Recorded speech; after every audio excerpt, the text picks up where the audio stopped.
আসসালামু আলাইকুম রহমতুল্লাহ। আহ, একটা ছোট টপিক নিয়ে কথা বলি। দেখেন, অ্যাবোভ অ্যান্ড ওভার, অ্যাবোভ আর ওভার, এইটা এক এক সময় এক এক ধরনের ব্যবহার আছে। কিন্তু এখানে অ্যাবোভ অ্যান্ড ওভারটা বুকস অ্যান্ড পেপারস এর যদি অ্যাবোভ অ্যান্ড ওভার থাকে, কোনো বইয়ে যদি লেখা থাকে যে অ্যাবোভ অথবা ওভার, অথবা কোনো পেপারে, পত্রিকায় বা কোথাও লেখা থাকে যে অ্যাবোভ অথবা ওভার, তাহলে মিনিংটা দুইটার ক্ষেত্রে ডিফারেন্ট হয়। তো ওই বিষয় নিয়ে একটু কথা বলবো। দেখেন, above and over on books and papers, কিরকম? In a book or paper, above means written before, মানে কোন বই এবং পেপারে যদি above লেখা থাকে, above means করে কি written before। এক্সাম্পলটা দেখেন তাহলে বুঝবেন। The above rules and regulation apply to all students, অর্থাৎ above মানে উপরে লেখা বা আগে লেখা যে রুলস এন্ড রেগুলেশন গুলো আছে, সেগুলো প্রত্যেক স্টুডেন্টের ক্ষেত্রে অ্যাপ্লাই যোগ্য বা অ্যাপ্লাই করা হবে। তাহলে দেখেন, the above rules and regulation, কোন ধরুন কোন একটা পেপারে লেখা আছে দ্য অ্যাবভ রুলস, অর্থাৎ উপরে লেখা রুলস গুলো, the above rules and regulation apply to all students. তাহলে উপরে লেখা রুলস অ্যান্ড রেগুলেশন কোথায়? সব স্টুডেন্ট ক্ষেত্রে অ্যাপ্লাই পসিবল, মানে সব স্টুডেন্টের ক্ষেত্রে অ্যাপ্লাই হবে।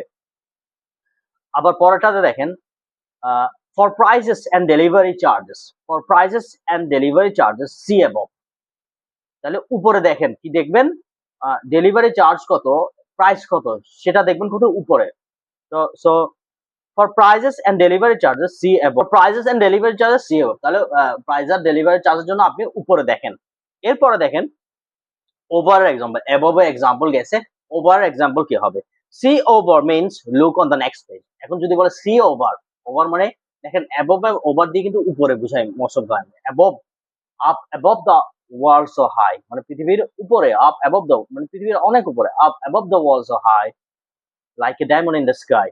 কিন্তু এই আবার the the the clever fox jumped over the lazy dog, মানে কুকুরের উপর দিয়ে জাম্প দিল। তাহলে ওভার মানে উপরে বোঝাচ্ছে, অ্যাবভ মানে উপরে বোঝাচ্ছে। কিন্তু লেখার ক্ষেত্রে, পেজ যে লেখার ক্ষেত্রে, পেপারে লেখার ক্ষেত্রে অথবা বুকে লেখার ক্ষেত্রে অ্যাবভ এবং ওভারের মিনিংটা ডিফারেন্ট হয়। অ্যাবভ মানে উপরেই বোঝায় যে আগে কি লেখা আছে সেটা দেখেন, অ্যাবভ দিয়ে আগে কি লেখা আছে সেটা দেখেন। কিন্তু ওভারের ক্ষেত্রে কি হয়? ওভার হচ্ছে যে সি ওভার, এখানে এখানে কি সি ওভার মানে এখানে এখানে there are cheap flights at next weekends, there are cheap flights next weekend, see over.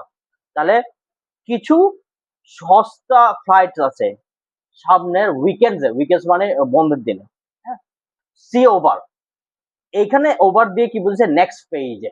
তাহলে লিখিত আছে যেটা পেপারে অথবা বইয়ে, যেখানে লিখিত আছে সেখানে অ্যাবভ দিলে আগে দেখেন, অ্যাবভ মানে বলতেছে আগে দেখেন, আগে লেখা আছে। ওভার, সি ওভার মানে নেক্সট পেজে দেখেন, তাহলে আগে দেখেন অথবা নেক্সট পেজে দেখেন। ওভার হলে নেক্সট পেজে দেখেন, সি অ্যাবভ, অ্যাবভ মানে আগে দেখেন, সি ওভার মানে নেক্সট পেজে দেখেন। তাহলে পার্থক্যটা এখানে। অ্যাবভ এন্ড ওভার এর অর্থ কিন্তু উপরে, কিন্তু ব্যবহারের ক্ষেত্রে মিনিংটা চেঞ্জ হয়। পেপার পত্রিকা বইয়ে লিখলে চেঞ্জ হয়। পেপার পত্রিকা বইয়ে যদি অ্যাবভ লেখা থাকে তাহলে বোঝাচ্ছে যে তুমি আপনি আগে দেখেন, আর সি ওভার মানে নেক্সট পেজে দেখেন। সালাম আলাইকুম রহমতুল্লাহ।